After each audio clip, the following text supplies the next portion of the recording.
ഖുർആൻ പ്രഭാതം 10. അൽഹംദുലില്ലാഹി റബ്ബിൽ ആലമീൻ വസ്സലാത്തു വസ്സലാമു അലാ റസൂലിഹിൽ അമീൻ വഅലാ ആലിഹി വസ്വഹ്ബിഹി അജ്മഈൻ.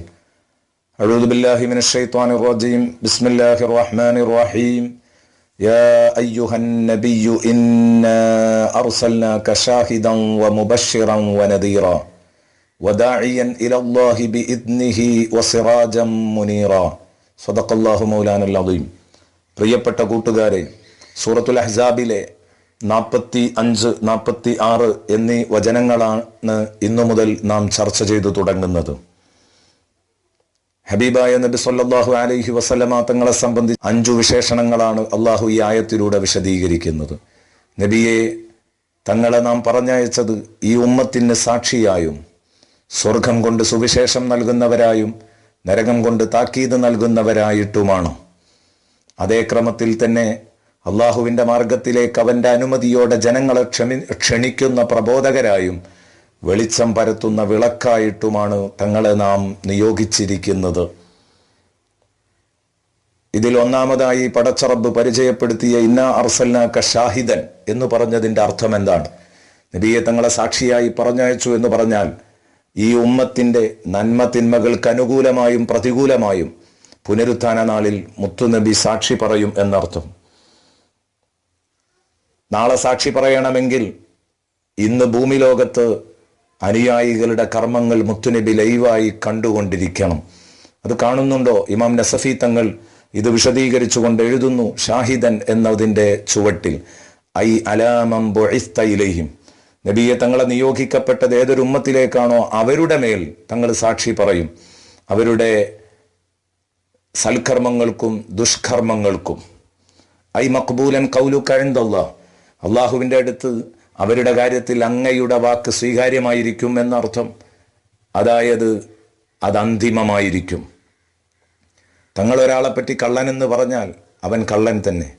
തങ്ങൾ ഒരാളെപ്പറ്റി ശുദ്ധനെന്ന് പറഞ്ഞാൽ ശുദ്ധനുമാണ്. ഇതുപോലെ അബൂ സഈദ് റളിയല്ലാഹു അൻഹു അവിടുത്തെ തഫ്സീറിൽ രേഖപ്പെടുത്തുന്നു, തുറാഖിബു അഹ്വാലഹും വതുശാഹിദു അഅ്മാലഹും.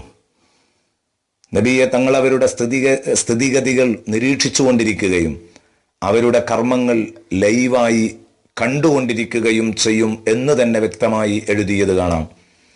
ഇതാണ് അല്ലാഹു റബ്ബുൽ ഇസ്സത്ത് സൂറത്തു തൗബയിൽ പറഞ്ഞത്, തീർച്ചയായും വസയറല്ലാഹു അമലക്കും വറസൂലുഹു.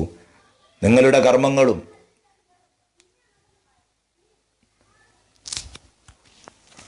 നിങ്ങളുടെ കർമ്മങ്ങൾ അള്ളാഹുവും അവൻ്റെ റസൂലും കാണുന്നുണ്ട്. ഇമാം അസ്ബഹാനി റളിയല്ലാഹു അൻഹു രേഖപ്പെടുത്തുന്നത് കാണാം, ഞാനും ഇമാം ത്വബറാനിയും ഇബ്നു ഹിബ്ബാനും മദീനയിൽ ദിവസങ്ങളോളം പട്ടിണിയിലായി.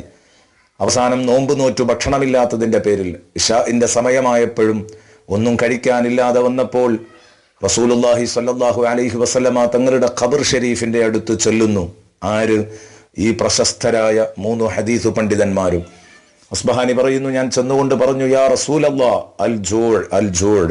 നബിയെ, വിശന്നിട്ടു വയ്യ. ഉടനെ തന്നെ ഇമാം ത്വബറാനി എന്നോട് പറഞ്ഞു, നമ്മൾ മുത്തുനബിയോട് സങ്കടം പറഞ്ഞില്ലേ, ഇനി ഞാനിവിടെ ഇരിക്കുകയാണ്. ഒന്നുകിൽ ഭക്ഷണം ലഭിക്കും, അല്ലെങ്കിൽ ഇവിടെ കിടന്നു മരിക്കാം. അങ്ങനെ ഞാൻ പുറത്തേക്ക് ഞാനും ഇബ്നു ഹിബ്ബാനും ഇറങ്ങുമ്പോൾ വാതിലിൻ്റെ അടുത്ത് അലവിയ കബീലയിൽപ്പെട്ട ഒരു തങ്ങൾ വന്നു നിൽക്കുന്നു. അദ്ദേഹത്തിൻ്റെ കൂടെ 2 അടിമകളുണ്ട്. അവരുടെ കൈ നിറയെ ഭക്ഷണമുണ്ട്. ആ ഭക്ഷണപ്പൊതികൾ ഞങ്ങളിലേക്ക് നീട്ടിയിട്ട് ചോദിച്ചു, അശക്കൗതുമുനി ഇലാ റസൂലില്ലാഹി സ്വല്ലല്ലാഹു അലൈഹി വസല്ലം. നിങ്ങൾ അള്ളാഹുവിൻ്റെ റസൂൽ സ്വല്ലല്ലാഹു അലൈഹി വസല്ലമ തങ്ങളോട് എന്നെപ്പറ്റി പരാതി പറഞ്ഞിരുന്നോ? ഞാൻ പറഞ്ഞു, ഇല്ലല്ലോ. എന്താ ചോദിക്കാൻ കാരണം? അദ്ദേഹം വിശദീകരിച്ചു, എൻ്റെ വീട് ഇവിടെ തൊട്ടടുത്ത് തന്നെ.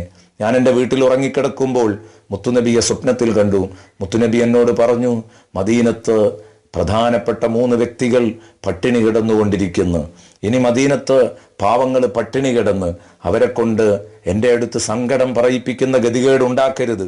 അവർക്ക് നിങ്ങൾ ഭക്ഷണം നൽകണം, ആ കാര്യം ശ്രദ്ധിക്കണം എന്ന് പറഞ്ഞ് നിങ്ങൾക്ക് ഭക്ഷണം കൊണ്ടുവന്നു തരാൻ സ്വപ്നത്തിലൂടെ മുത്തുനബി എന്നോട് നിർദ്ദേശിച്ചതാണെന്ന് പറഞ്ഞ് ഭക്ഷണം കൈമാറുകയും ഞങ്ങളത് വാങ്ങി സന്തോഷത്തോടെ ഇമാം ത്വബറാനിയെയും കൂടെ കൂട്ടിയിട്ട് ഞങ്ങൾ കഴിച്ചു എന്ന് ഇമാം അസ്ബഹാനി പറയുന്നു.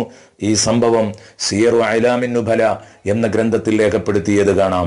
ഇവിടെയാണ് പ്രിയപ്പെട്ട സുഹൃത്തുക്കളെ നമ്മൾ മനസ്സിലാക്കേണ്ടത്, നന്മകളും തിന്മകളും ചെയ്യുന്ന സമയത്ത് നമ്മെ നിയന്ത്രിക്കേണ്ടത് ഈ ഒരു ചിന്തയാണ്. നാളെ നമുക്ക് അനുകൂലമായി മുത്തുനബി സാക്ഷി പറയുമെന്ന ചിന്തയിൽ നന്മ വർദ്ധിപ്പിക്കാനും പ്രതികൂലമായി സാക്ഷി പറയുമോ എന്ന ഭയത്തിൽ തിന്മയിൽ നിന്ന് പിന്മാറാനും നമുക്ക് സാധിക്കണം. അള്ളാഹു തൗഫീഖ് നൽകട്ടെ. അസ്സലാമു അലൈക്കും വറഹ്മത്തുള്ളാഹി വബറകാതുഹു.